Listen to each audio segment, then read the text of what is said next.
Hello, I'm Liz Crumlish. I'm priest in charge here at St Oswald's in Maybole, which is in the Diocese of Glasgow and Galloway.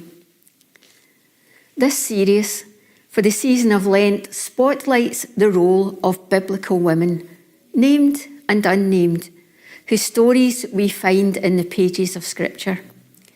Women who employed the skills of subversion, persistence, tenacity, and creativity, displaying the kind of leadership that would serve us well today as the Church continues to navigate changing times.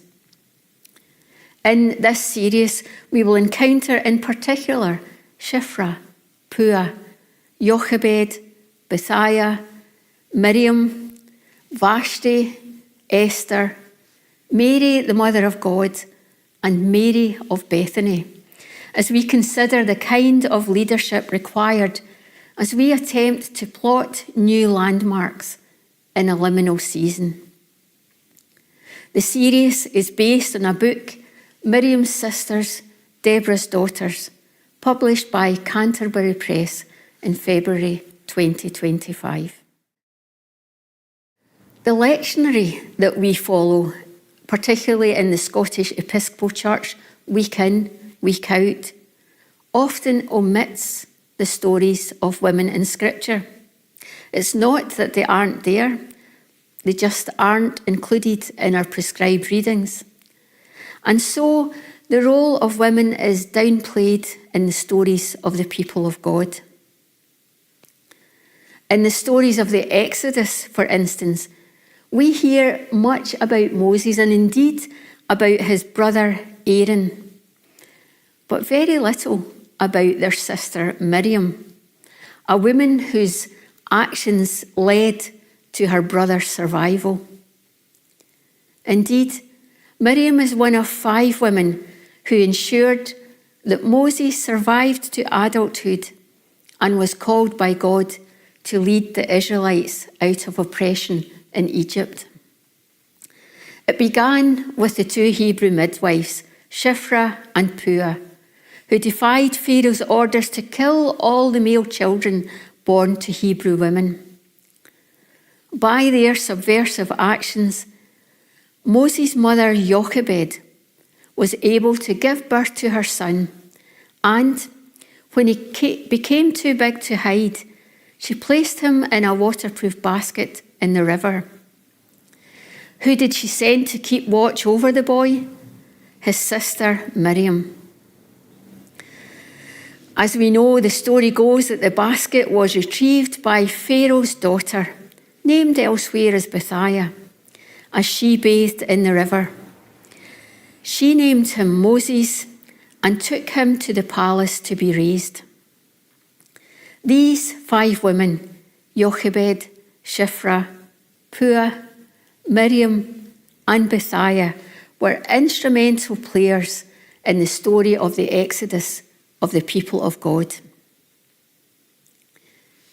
When the Israelites crossed the Red Sea, Miriam led the women in song and dance, and in places she is named as a prophet, along with her brothers. It is clear that she remained a significant leader for the people. There is one incident recounted in Numbers 12 when Aaron and Miriam had some kind of dispute with their brother Moses. The details of that dispute aren't entirely clear from the text, but Miriam, and not Aaron, was punished and placed outside of the camp for 7 days. During Miriam's exile, the people refused to move on until she was restored to them, further suggesting that Miriam exerted considerable leadership. The American poet and civil rights activist Maya Angelou once said, "Do the best you can until you know better. Then, when you know better, do better." It seems that Miriam was willing to show up and speak up.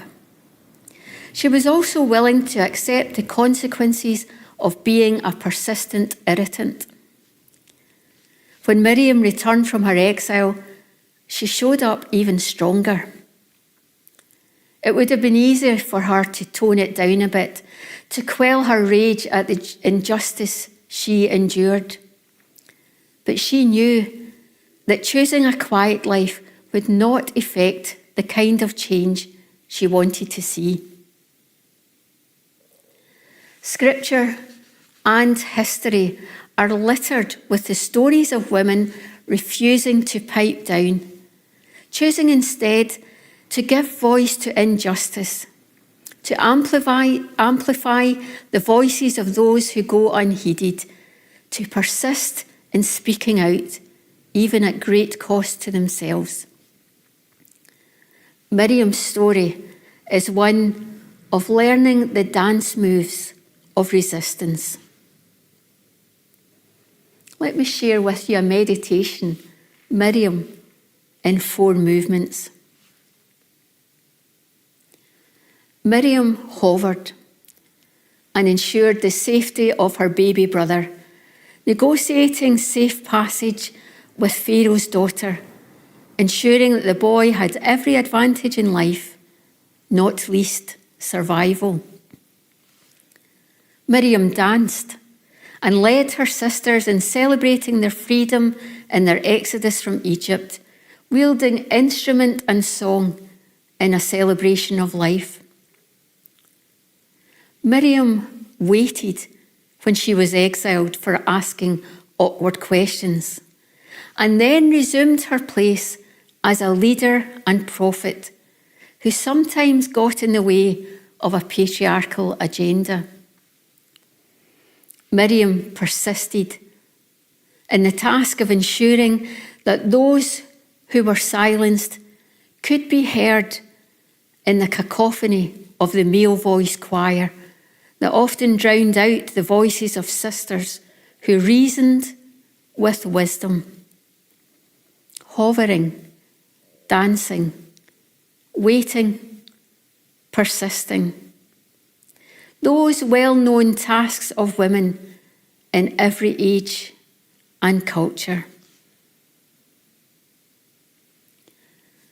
I invite you to listen again to the poem and to notice what resonates with you as you hear it in this moment. Miriam hovered and ensured the safety of her baby brother, negotiating safe passage with Pharaoh's daughter, ensuring that the boy had every advantage in life, not least survival. Miriam danced and led her sisters in celebrating their freedom in their exodus from Egypt, wielding instrument and song in a celebration of life. Miriam waited when she was exiled for asking awkward questions, and then resumed her place as a leader and prophet who sometimes got in the way of a patriarchal agenda. Miriam persisted in the task of ensuring that those who were silenced could be heard in the cacophony of the male voice choir that often drowned out the voices of sisters who reasoned with wisdom. Hovering, dancing, waiting, persisting. Those well-known tasks of women in every age and culture. So in hearing that poem again, what parts of the poem spoke to you?